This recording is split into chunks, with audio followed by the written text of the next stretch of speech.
प्रभु के नाम की महिमा हो। महिमा हो। प्रभु यीशु मसीह के मीठे और मधुर नाम में सबको मेरा सलाम और जय मसीह की। जय मसीह। एक सुंदर अवसर के लिए धन्यवाद जो आप लोगों के बीच में इस जूम के माध्यम से भाई शिबू सामुएल के द्वारा जो मौका मिला, इसलिए हम आदर में प्रभु को देते हैं और भाई को भी हम धन्यवाद करते हैं तहे दिल से। आमीन। इसलिए मैं कुछ मिनट अपने बारे में बताना चाहता हूं, अपना गवाही को। मैं प्रभु यीशु मसीह को 2002 में ही प्रभु को उद्धारकर्ता के रूप में ग्रहण किया और उसी साल मैंने प्रभु की आज्ञा के पालन करते हुए मैं बपटिस्म लिया और तब से मैं प्रभु की संगति में बना हूं और प्रभु की सेवा के लिए मैं 2013 में एक अलग हुआ सेवा के लिए, फुल टाइम मिनिस्ट्री के लिए। और कुछ समय मैं पटना, बिहार के राजधानी पटना में मैं सेवा किया।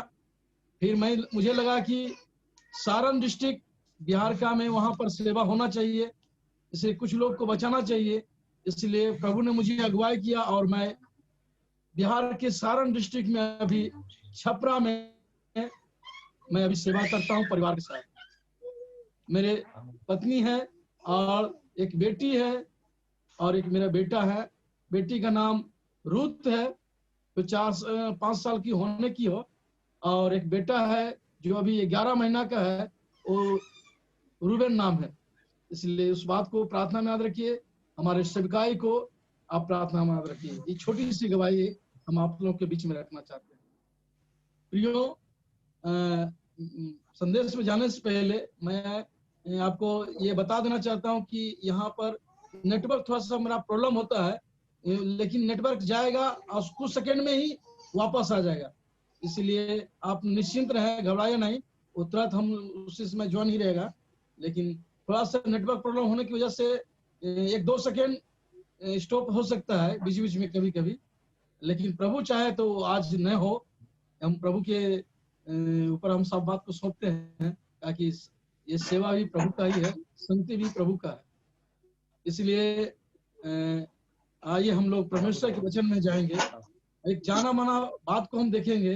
हम लोग कई बात में इस बात को हम देखे हैं, पढ़े हैं और परमेश्वर के दास से हम लोग सुने हैं। एक बात और बताते हैं कि हम हालेलुया और प्रेज द लॉर्ड हम आपको बार बार हम नहीं बोल पाएंगे, क्या कि हमारा उतना आदत नहीं है। हमारा जो है एक सीधे तरीके से हम लोग संगति करते हैं। आप स्वतंत्र हैं, हालेलुया आपको इच्छा जब हो आप बोल सकते हैं। इसलिए आइए हम परमेश्वर के वचन में जाएंगे। आप लोग एक परिचित बात को देखेंगे, एक स्त्री के बारे में, राहब के बारे में आप जानते होंगे। वो राहब कैसी स्त्री थी, आप लोग कई बार सुने होंगे।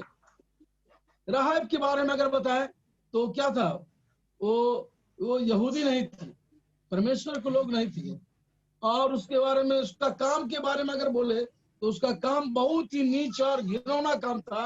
अर्थात एक वो बेश्या थी, अपने शरीर के कमाई के से अपना जीवन को चलाती थी। और यही नहीं, वो जिस जगह में रह रही थी, यरीहो नगर था, वो एक श्रापित नगर था। वो इसी तरह से वो पाप में जीवन बिताने वाला जगह था, इसलिए वो पाप में भी जीवन बिता रही थी। राहब का ये बैकग्राउंड था, उसका दिनचर्या था प्रियो, तो पाप में जीवन बिताने वाली बात था। लेकिन उसके जीवन में एक टर्निंग पॉइंट आया, उसके जीवन में एक बदलाव का जीवन आया। जिस तरह से हम लोग भी इस दुनिया में जीवन जी रहे थे, अपने तरह से हम लोग जीवन को बिता रहे थे, लेकिन परमेश्वर की इच्छा के अनुसार या उसकी योजना के अनुसार परमेश्वर ने क्या किया, अपने लोगों के द्वारा क्या किया, हमें हमारे पास अपने लोगों को भेजा और सही समय पर प्रभु ने हमारे जीवन में वो टर्निंग पॉइंट आया। आप अपने टर्निंग पॉइंट को याद कीजिए कि कैसे आपने प्रभु के बीच, प्रभु की संगति में आया, प्रभु के लोगों की संगति में आया, प्रभु पर विश्वास किया। आपका टर्निंग पॉइंट क्या था, कौन आपको प्रभु में लाया, उस बात को आप इस संदेश के द्वारा आप अपने आप को महसूस कीजिएगा, उस बात को स्मरण कीजिएगा कि आपका टर्निंग पॉइंट कैसा था। ये राहाब भी इस तरह से जो जीवन बिता रही थी, वो उसका जीवन में एक टर्निंग पॉइंट आया और एक बदलाव का जीवन आया। और वो क्या था, हम देखेंगे यहोशू की किताब, पुराने नियम में यहोशू का किताब जोशुआ, उसका 2 अध्याय, उसका 11 पद। यहोशू की पुस्तक, उसका 2 अध्याय, उसका 10 पद इस तरह से यहाँ पर लिखा हुआ है। 10 पद यहाँ पर लिखा हुआ, क्योंकि हमने सुना है कि यहोवा ने हमारे मिस्र से निकलने के समय तुम्हारे सामने लाल समुद्र का जल सुखा दिया, और तुम लोगों ने सिहोन और ओग नाम यरदन पार रहने वाले अमोरियों के दोनों राजाओं के सत्यानाश कर डाला। यहाँ पर ये जो है राहब जो है, ये गवाही दे रही है, वो बता रही है परमेश्वर के लोगों को जो उसके पास आए थे, उनको वो गवाही दे रही है कि तुम्हारा परमेश्वर जो था, वो कैसे तुम लोगों को संभाला, कैसे वो बचाया, किस तरह से किस परिस्थिति में तुम लोगों को संभाल के रखा, और कितना बड़ा कार्य करने वाला तुम्हारा परमेश्वर है। वहां पर बता रहा है कि यहाँ पर बता रहा है, क्योंकि तुम्हारा परमेश्वर यहोवा ऊपर के 10 में कि तुम्हारे सामने लाल समुद्र का जल सुखा दिया। परमेश्वर की महानता को बता रहा, और तुम लोगों ने सिहोन और ओग नामक यरदन पार करके अमोरिया के राजाओं के सत्यानाश कर डाला। और किस तरह से परमेश्वर ने तुम लोग को रक्षा किया, तुम लोग को संभाला, और किस तरह से विजय कराया, वो सारे बात को वो राहब वो उसको बता रहा। और कहने का मतलब है वो परमेश्वर के बारे में वो सुनी थी, और 10 में उसको और भी पूरी क्लियर तरह से वो क्लियर करना चाहती है 10 पद में। और वहां पर इस तरह से बताते हैं, वो गवाही दे रही है, और यह सुनते ही हमारा मन पिघल गया। क्या बोल रही है, हम जब तुम्हारे परमेश्वर के बारे में सुने, जो परमेश्वर तुम्हारा क्या है, वो आगे उसका देखते हैं कि यहोवा ऊपर के आकाश और नीचे के पृथ्वी का परमेश्वर है। अर्थात जो परमेश्वर तुम्हारा परमेश्वर जो सृष्टि करता परमेश्वर है, उस परमेश्वर के बारे में जब सुना मैंने, वो लाल समुद्र किस तरह से सुखा दिया, वो उसके बारे में जब सुना, तो क्या हुआ, मेरा जीव में जी नहीं रहा। और उसका ऊपर में जो हम देखते हैं 11 पद में, वहां पर बताता है, वो बोल रही है, यह सुनते ही हमारा मन पिघल गया। उसका मन क्या हो गया, पिघल गया। और वो अपना गवाही बता रहा है कि हमारा जीवन पहले कैसे था। हम वेश्या का जीवन जीते थे, एक घृणित काम करते थे, हम उसी में लवलीन रहते थे। लेकिन जब हम तुम्हारा परमेश्वर का बारे में सुना, तो हम क्या ना हो पाए, हम अपने आप को रोक नहीं पाए, हमारा मन पिघल गया। अर्थात क्या हो गया, अपने गलती को उसने महसूस किया, अपने गलती को मान लिया, और वहां पर देखते हैं उनका मन बदल गया। वो मन क्या हो गया, उसका मन परिवर्तन हो गया। कई बार हम विश्वासी लोग भी के जीवन में परमेश्वर के कई बार वचन सुनते हैं, कई बार परमेश्वर के वचन अपने परमेश्वर के लोगों के द्वारा सुनते हैं, लेकिन क्या करते हैं, ढीठ बना रहते हैं।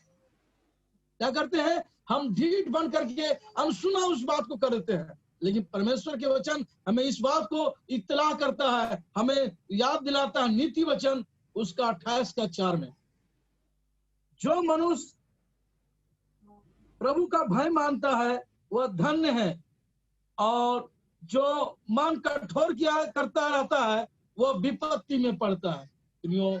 जो कठोर बना के रखता है वो क्या होता है, वो विपत्ति में पड़ेगा।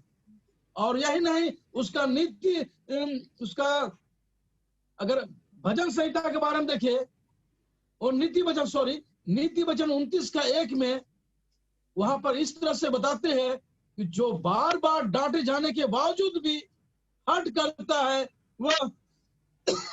वो अचानक नष्ट हो जाएगा, और उसका कोई भी उपाय काम नहीं आएगा।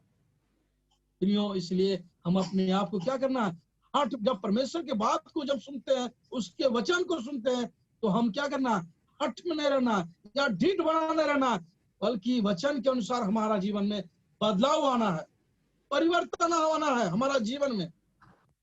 जिस तरह से राहाब वेश्या, वो जब परमेश्वर के बारे में सुनी कि परमेश्वर कितना महान और सृष्टिकर्ता परमेश्वर है, वो क्या हुआ, वो रहने गया, वो अपना जीवन को बदल लिया प्रियो, वो अपना मन को परिवर्तन कर लिया, और क्या हुआ, वो अपना जीवन को बदल लिया प्रियो। इसलिए राहाब वेश्या किस तरह से अपना जीवन को बदल लिया, अपना गलतियों को मान लिया। हमें भी क्या करना है, कहीं जहां पर परमेश्वर वचन जब हमसे बात करता है, जहां हमें सुधारने का मौका मिलता है, वहां पर हमें सुधारना है प्रियो। जब हमारा प्रभु यीशु मसीह भी जब इस दुनिया में था, तो कई बार संदेश सुनाए, कई लोगों के बीच में गया, कई लोग संदेश को सुना और कई लोग कठोर बनते गया।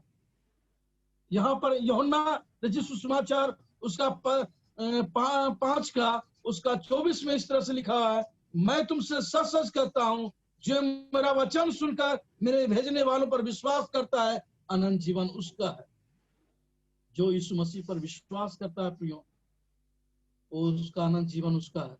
जो यीशु मसीह का वचन सुनकर अनसुना करता है, हठ बना रहता है, उस पर विश्वास नहीं लाता या समय टालता है कि अभी तो हमारा मौज मस्ती करने का दिन है, अभी तो हमारा ऐश मौज करने का जीवन है, अभी तो खेलने कूदने का जीवन है, अभी तो काम करने का जीवन है।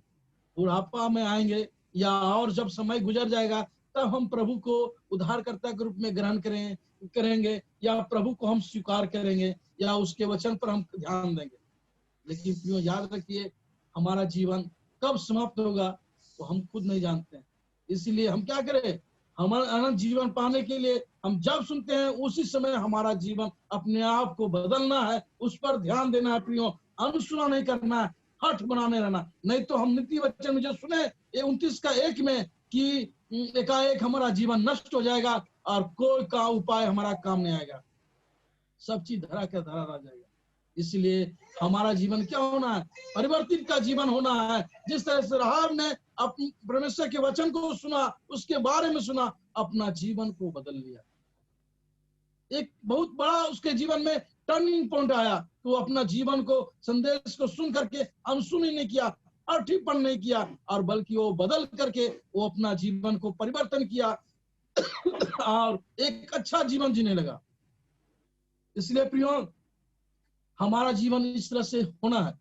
आगे देखते हैं कि जब उसने अपना संदेश सुन करके, परमेश्वर के बारे में सुन करके अपना जीवन बदला, तो उसका जीवन में और क्या हो गया। दूसरी बिंदु को देखेंगे, निकालेंगे यहोशू की पत्री किताब उसका 2 अध्याय का 6। उसने उनको घर की छत पर चढ़ाकर सनई की लकड़ी के नीचे छिपा दिया था, जो उसने छत पर सजा कर रखी थी। प्रियो, हम इस बात को जानते हैं।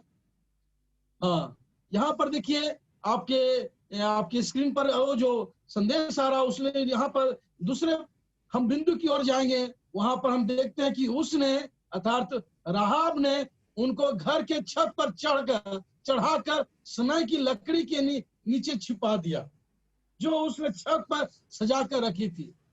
प्रियो, उसके घर में परमेश्वर के कुछ दास आए थे, परमेश्वर के कुछ लोग आए थे, जो उस यरीहो नगर का बारे में भेद लेने के लिए आए थे, यरीहो नगर के बारे में पता करने के लिए आए थे। प्रियो, ओ देखिए क्या हुआ, लेकिन वो उसको कहाँ छुपा कर रखा, सनई के लकड़ी, जो सनई जानते होंगे आप लोग, सनई इसको बोलते हैं, हमारे बिहार में उसको सनई का उसका रस्सी बांटता है। आप भी सब इसको अगर बारे में जानते होंगे, रस्सी इस तरह से, इधर कुदरुम भी बोलता है, कुदरुम का लकड़ी, उसको क्या करता है, रस्सी बनाने के लिए पानी में कई दिन तक छोड़ देता है, और उसका जो छाल होता है, और उसको छाल को अपने आप वो छोड़ देता है पानी में कुछ दिन रखने के बाद, और उसको निकाल करके वो सनई वही हो जाता है, और उसको क्या करता है, वो रस्सी बांधता है और उससे चटाई बनाता है। तो कहने मतलब वो राहाब जो थी, जैसे परमेश्वर का वचन सुना और वो अपना जीवन को बदला, जैसे जीवन को बदला, जो उसका काम था अपना शरीर के द्वारा कमाई करने का, वो काम को तो छोड़ दिया और उसका काम भी बदल गया प्रियो। उसका काम क्या था? वो सनई को सजा करके था, उससे रस्सी उसका जो छाल से रस्सी बनाने का काम करने लगी, चटाई बनाने का काम करने लगी प्रियो। उसने अपना चाल चलन तो बदल लिया वचन सुनकर। वचन सुनते वो क्या किया? अपना चाल चलन बदला, इसके बाद अपना कार्य को उसने बदल लिया प्रियो। प्रियो, हम जहां कहीं भी रहते हैं, हमारा कार्य क्या है? हम पहले जब हम प्रभु में नहीं थे तो लोग हमें क्या से पहचानते थे? हमारा नाम से जानते थे कि हाँ फलना नाम के लड़का इस घर में रहता है, या हमारे पिता के नाम से जानता था कि हाँ इसका पिताजी है, इसका बेटा है। हम लोग यही जानते थे जब हम प्रभु में नहीं थे तब। लेकिन याद कीजिए, आप अपने आप को गौर कीजिए, जब ने आप प्रभु यीशु मसीह को ग्रहण किया, जब आपने संगति जाना शुरू किया, तब से आपका पहचान क्या हो रहा? क्या आपको दोस्त लोग या आपके रिश्तेदार लोग या आपके संबंधी लोग ये नहीं कह के बोलते कि इसने यीशु मसीह को स्वीकार कर लिया है, या यीशु ये लोग चर्च जाने लगा है, या ये क्रिश्चियन बन गया है? आपको लोग क्रिश्चियन के नाम से जानते हैं, ये चर्च जाने वाला है। आपका दोस्त लोग, आपका रिश्तेदार लोग, ये मसीही हो गया है, क्रिश्चियन बन गया है। इसलिए प्रियो, इस बात को याद रखिए, पहले आपको नाम से जानता था, लेकिन आज आपको क्रिश्चियन के नाम से, अर्थात यीशु मसीह के नाम से आपका पहचान है। इसलिए प्रियो, हमारा जीवन क्या होना है? हमारा जो पहचान दे दिया, हमारा जो पहले का जो कार्य था, वो कार्य को क्या करना है? जो हम प्रभु के विरुद्ध में काम करते थे, उस कार्य को हमें छोड़ करके परमेश्वर के अनुसार हमारा जीवन होना है। जिस तरह से राहाब का जीवन एक काम था, शरीर के से कमाई करना, एक वेश्या का काम था। उसने परमेश्वर की बात को जब सुना, परमेश्वर संदेश को सुना, मन फिराया और अपना कार्य को उसने बदला, कार्य को बदल दिया और क्या किया? उसके अनुसार जीवन बिताने लगा और उसी से कमाई करने लगा। प्रियो, हमारा जीवन इसी तरह से होना है। देखिए, अगर हम गलातियों की पत्री उसका 6:16 देखेंगे, गलातियों की पत्री नया नियम में उसका 6:16 पद में, तो वहां पर इस तरह से लिखा हुआ है, और जितने इस नियम पर चलेंगे उन पर और परमेश्वर के इस्राएल पर शांति और दया होती रहे। क्यों? अगर हम परमेश्वर के वचन के अनुसार बिताएंगे, परमेश्वर पर जब हम चलना शुरू करेंगे, तो परमेश्वर बोलता है, क्या बोलता है अपने लोगों के द्वारा, कि और जितने इस नियम पर चलेंगे उन पर और परमेश्वर के इस्राएल पर शांति और दया होती रहेगी। हमारे जीवन में परमेश्वर का शांति आएगा, परमेश्वर की दया हमारे ऊपर होने लगेगी। इसलिए याद रखिए, ये बहुत मायने रखता है हमारा जीवन, कि हमारा जीवन किस तरह से, हमारा कार्य कैसा होना। और हम आगे बात को देखेंगे, जैसे उसने यीशु मसीह को संदेश सुना और उनका जीवन बदल गया, और उसके बाद उसका काम बदल गया। और जैसी काम बदला प्रियो, उसका जीवन, उसका प्राथमिकता क्या हो गया? उसकी प्राथमिकता बदल गई। दूसरा बिंदु हम देखेंगे कि उसका प्राथमिकता बदल गया। यहोशू का ही पुस्तक से 2:12 हम देखेंगे। यहोशू की पुस्तक उसका 2:12, यहां पर लिखा हुआ है, अब मैंने जो तुम पर दया की है, इसलिए तुमसे यहोवा की शपथ खाओ, इसलिए मुझसे यहोवा की शपथ खाओ कि तुम भी मेरे पिता के घराने पर दया करोगे और इसकी सच्ची चिन्ह मुझे दो। देखिए प्रियो, यहाँ पर ये राहाब क्या बोल रही है कि शपथ खाओ, परमेश्वर के लोगों के वो बोल रही है कि इसलिए मुझसे शपथ खाओ कि तुम भी मेरे पिता के घराने पर दया करोगे और इसकी सच्ची चिन्ह मुझे दो। वो चिन्ह मांगने लगी, कहने मतलब जो उसका जीवन में वो जो प्राथमिकता था, वो गलत तरीके से जीवन को जीना, और हर तरह से उसका प्राथमिकता था पैसा कमाना। लेकिन अब उसकी प्राथमिकता अब क्या हो गया कि अब हम तो बच गए हैं, मेरा काम बदल गया है, अब मेरा क्या होना है? मेरा परिवार बचना है। उसका प्राथमिकता क्या हो गया? कि अब हम अपना परिवार को बचाना है प्रभु में, प्रभु के किस तरह से हमको संगति में लाना है, वो उपाय करने लगी। और इस बात को उसको शपथ भी खिला रही है कि दया करोगे, इसका चिन्ह भी दिखाओ, यह आप हमको बताइए कि आप हमारे क्या परिवार को भी क्या करेंगे? बचाएंगे। वो परिवार को बचाने के लिए अपना दिमाग लगाने लगी प्रियो।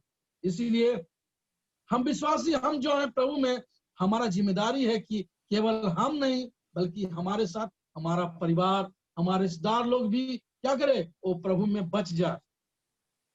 इसलिए प्रियो, इस बात को हमें करना है। ये हमें प्रेरित पौलुस भी हमें कई बातों में हमें बताया है। और यही नहीं, प्रेरितों काम में यहाँ पर खानदान के बारे में बताता है। यहाँ पर प्रेरितों काम 16 का 31 में उन्होंने कहा, प्रभु यीशु मसीह पर विश्वास कर तो तू और तेरा घराना उद्धार पाएगा। अगर प्रियो सच में हम इस यीशु मसीह पर विश्वास किए हैं, उसके अनुसार जीवन बिता रहे हैं, तो हमारा प्रयास होना है कि क्या करना है? अपना परिवार को कैसे बचाना है। जब हम ये प्रयास करेंगे तो प्रभु खुद वादा किया है कि तू और तेरा घराना क्या होगा? उद्धार पाएगा। इसलिए हमारा परिवार भी बचेगा। हमारा ये प्रयास होना है, हमारा ये प्राथमिकता होना है कि हमारा परिवार को भी बचाना है। कैसे बचाए? ये प्रियो, यहाँ पर इब्रानियों की पत्री उसका 11 का 7 में पढ़ेंगे तो नूह के बारे में हम वहां पर देखेंगे कि नूह की प्राथमिकता की वजह से वो किस तरह से नूह के बारे में उसका निकालेंगे। इब्रानियों की पत्री उसका 11 का 7, वहां पर इस तरह से लिखा हुआ है। देखिए, विश्वासी से नूह ने उन बातों के विषय में जो उस समय दिखाई ना पड़ती थी, चितौनी पाकर भक्ति के साथ अपने घराने के बचाव के लिए जहाज बनाया और उसके द्वारा उसने संसार को दोषी ठहराया और उस धर्म का वारिस हुआ जो विश्वास से होता है। प्रियो, ये जो उसकी नूह की प्राथमिकता की वजह से, उसकी धार्मिकता की वजह से उसने ना केवल अपने परिवार को बचाया बल्कि उसके द्वारा कई संसार के लोग आशीषित हुआ। आज हम उसी के क्या है? वंशज है। उसी के नूह के ही वंशज हम लोग आज पाए जाते हैं। उसी के संतान में से हम लोग भी हैं। इसलिए प्रियो, वो कई लोगों के लिए आशीष का कारण ठहरा और कई लोगों के लिए क्या हुआ? अपने परिवार को बचाया और आशीष का कारण ठहरा प्रियो। और यही नहीं, अगर देखेंगे तो राहाब वेश्या के बारे में, तो वो केवल वो परिवार को ही नहीं, अपने माँ बाप को ही नहीं बचाई। देखिए वहां पर क्या वो लिखा हुआ, 6 का उसका 22 और 23 में पढ़ेंगे। 6 का उसका 22 और 23 में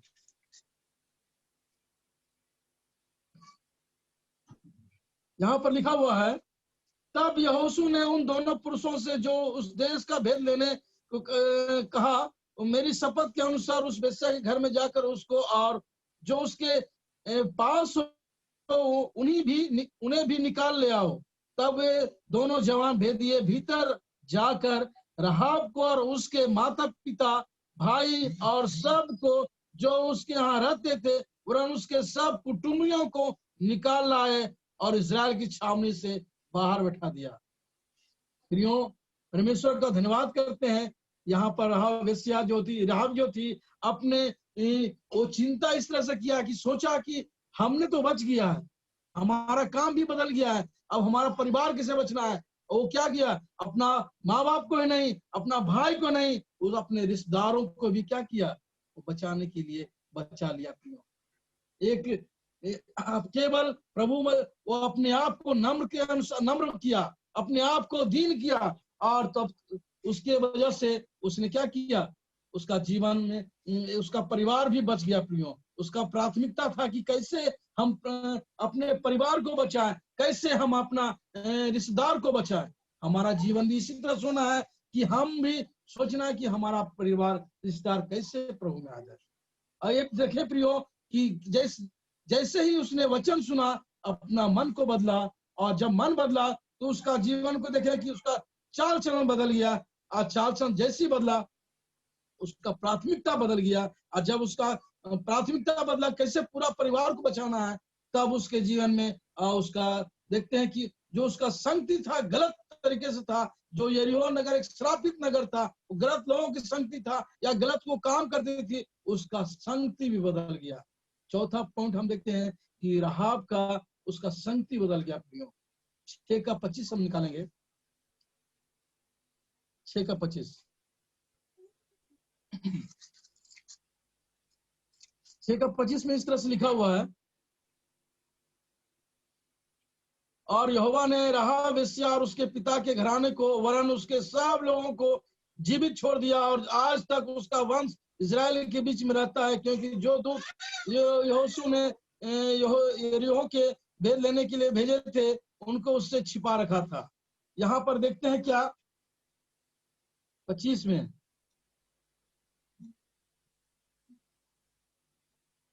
देखिए यहाँ पर हम देखते हैं कि यहोशू ने राहाब वेश्या और उसके पिता के घराने को वरन उसके सब लोगों को जीवित छोड़ दिया, और आज तक उसका वंश इजराइल के बीच में रहता है। देखिए बहुत सुंदर सी बात है, उसका संगति कैसा हो गया, इजराइल के बीच में रहने वाला संगति हो गया। हम वहां पर देखे कि उसका वंश और वो इजराइलियों लोगों के बीच में रहने वाला हो गया। उसका संगति जो था गलत था प्रियो, वो संगति को उसने बदल लिया। प्रियो हमारा जीवन में भी क्या होना है, हमारा जीवन में कभी कभी हमारा संगति मायने रखता है प्रियो, हमारा गवाही मायने रखता है। एक बार क्या हुआ, एक प्रचारक या एल्डर बोल सकते हैं, वो टेम्पो से कहीं जा रहा था। जाते जाते क्या हुआ, उसका यात्रा खत्म हुआ तो टेम्पो से उतरा, ऑटो से उतर करके वो ऑटो वाला के पैसा देने लगा। आप पैसा दिया तो उसके पास खुला नहीं था, 500 का नोट था। बोला कि भाई साहब खुला नहीं, आप बगल से कुछ करा लीजिए ना, कुछ लेकर के। तो अगल बगल देखा तो भाई कोई दुकान ही उतना नहीं था कि करा सके। तो इनको देखा कि शराब का दुकान है, शराब के दुकान में गया, अब बोला भाई साहब चेंज कर दीजिए। आओ गया शराब के दुकान में चेंज कराने के लिए, जैसे चेंज करा रहा था उधर से उसका एक नया विश्वासी गुजर रहा था रास्ता से। देखा रे, जो हमको शिक्षा देता हो क्या, वो शराब के दुकान में, वो तो नहीं जानता था किस मकसद से उसके यहाँ गया है, लेकिन उसने क्या देखा कि वो शराब के दुकान में जरूर शराब पीता होगा। हम लोग को शिक्षा देता है कि इस तरह से नहीं करना है, ये गलत है, वो गलत है। तो प्रियो कभी कभी प्रियो इस बात को हमें सोच समझ करना है कि हमारा कहीं गवाह ही खराब ना हो जाए। जहां हमें नहीं जाना है, चाहे वो काम हमारा बिगड़ जाए। इसलिए प्रियो इस बात को हमेशा ध्यान रखना है कि हमारा गवाही खराब ना होना, हमारा संगति गड़बड़ा ना जाए। कभी आप एक और उदाहरण हम देखते हैं आपको कि अगर आप अपने दोस्त के साथ शराब सब लोग पी रहा, आप हो सकता प्रभु के लोग हैं, आप बोलते हैं हम नहीं शराब नहीं पिएंगे, हम गलत सब छोड़ दिए हैं, शराब पीना छोड़ दिए हैं, लेकिन फिर भी प्रियो आप दोस्तों के साथ आप हैं, सब शराब पी रहा है, आप वहां पर आप दूध भी पिएंगे तो लोग दूर से देखने वाला क्या बोलेगा, ये शराब पी रहा है। इसलिए हमारा संगति क्या रखता है, बहुत मायने रखता है कि हमारा संगति कैसे रखता रहा होता। प्रियो याद कीजिए उस भजन संहिता 1 का बात को, धन्य है वे जो दुष्टों की युक्ति पर नहीं चलता, ना पापियों के मार्ग में खड़ा होता है, ना ठट्ठा करने वाले की मंडली में बैठता है। वो व्यक्ति धन्य है परमेश्वर की नजर में, उसकी संगति अच्छी है। और वो आगे उसका 3 में हम क्या देखते हैं, उसके फल के बारे में देखते हैं, वो बहती हुई नालियों के किनारे लगाया हुआ वृक्ष है, जो उसका पत्ता कभी क्या नहीं होता है, मुरझाता नहीं है।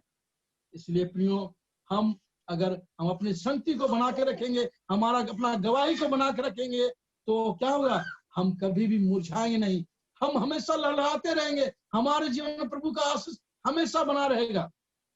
लेकिन प्रियो जो आशीष, जो प्रतिज्ञा प्रभु हमें समय पर देने का वादा किया है, वो प्रभु हमें देगा। लेकिन जब हम परमेश्वर के विरुद्ध में जाएंगे, हमारा गवाही खराब होने लगेगा, तो प्रियो याद रखिए जो प्रभु वादा किया वो आशीष तो आपको देगा, लेकिन वही क्या करेगा, वही आशीष को थोड़ा सा घुमा के देगा। याद कीजिए जब इजरायली को मरुभूमि में जब चला रहा था, तो इजराइल लोग परमेश्वर के विरुद्ध में कुड़कुड़ाया। परमेश्वर उसको बोला था दूध और मधु की धारा बहते हैं, वहां पर तुमको ले जाऊंगा, उस देश में ले जाऊंगा। और वहां का दूरी कितना दिन था, मात्र ज्यादा दिन का नहीं था, 40 दिन का था। और परमेश्वर के विरुद्ध में जब कुड़कुड़ाया तो क्या हुआ, परमेश्वर वही आशीष को देने के लिए 40 साल तक जंगल में घुमाते हुए ले गया, और वही जो दूध और मधु की धारा जो बहता है वो आशीष उस देश को उसने 40 साल में पूरा किया। इसलिए अगर हम प्रभु के विरुद्ध में जाएंगे तो प्रभु जो वादा किया वो आशीष हमें देगा, लेकिन क्या वही घुमा के हमको जंगल में घुमाते हुए आशीष को मिलेगा। इसलिए प्रियो हमारा संगति बहुत अति मायने रखता है, हमारा गवाही बहुत मायने रखता है प्रियो। जिस तरह से वो उसने राहाब वेश्या ने वो परमेश्वर के वचन सुन करके वो अपने आप को जीवन बदला, हमारा जीवन क्या होना, बदलना है, हमारा चाल चलन बदलना है। और यही नहीं, अब जब हम हमारा प्राथमिकता बदलना है कि हम प्रभु के लिए करें, अपने परिवार के लिए जो करना है वो करना है। और जब हमारा ये सब होगा, हमारा संगति हमारा गवाही बहुत मायने रखता है प्रियो, वो हमें उस पर ध्यान देना है। जो इस तरह से राहाब ने ये सारा जब जीवन किया तो प्रभु उसके जीवन में बहुत सारा बहुत बड़ा प्रतिफल दिया। उसका 5 बिंदु में हम देखेंगे, उसका मत्ती रचित सुसमाचार उसका 1:5, वहां पर हम देखते हैं क्या, फ्लैश थोड़ा सा निकालेंगे उसमें दिखाएंगे। मत्ती 1:5,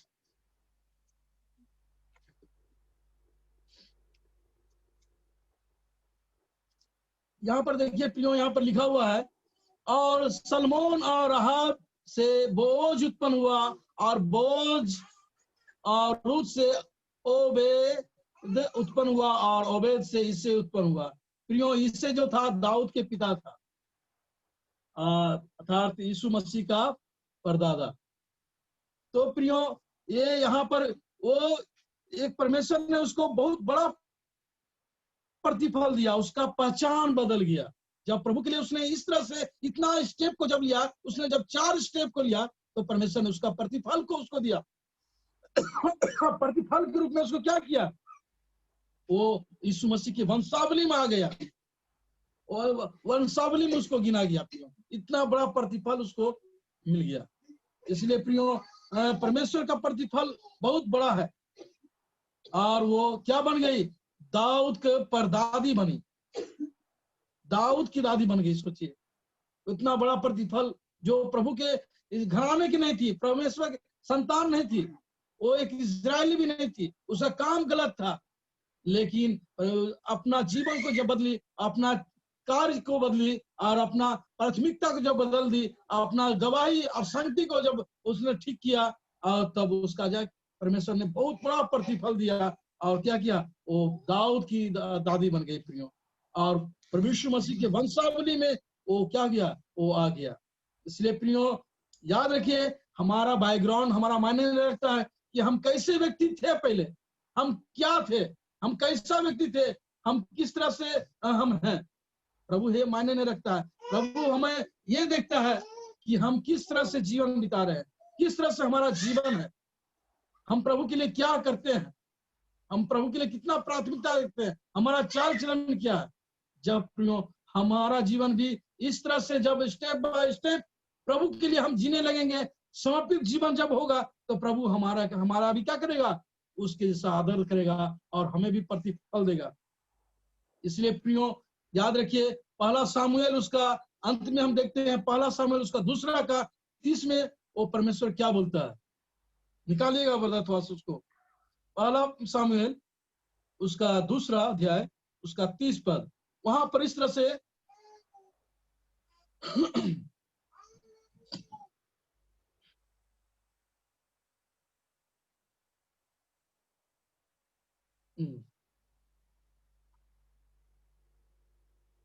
देखिए यहां पर क्या लिखा हुआ, उसका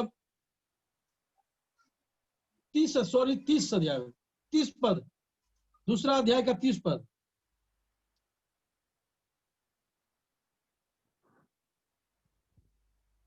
हाँ यहाँ पर देखिए उसका बीच में सबसे लास्ट में जो लिखा हुआ है, क्योंकि जो मेरा आदर करे मैं उसका आदर करूंगा, और जो मुझे तुच्छ जाने वे छोटे समझे जाएंगे। प्रियो सुंदर वचन के लिए प्रभु का धन्यवाद।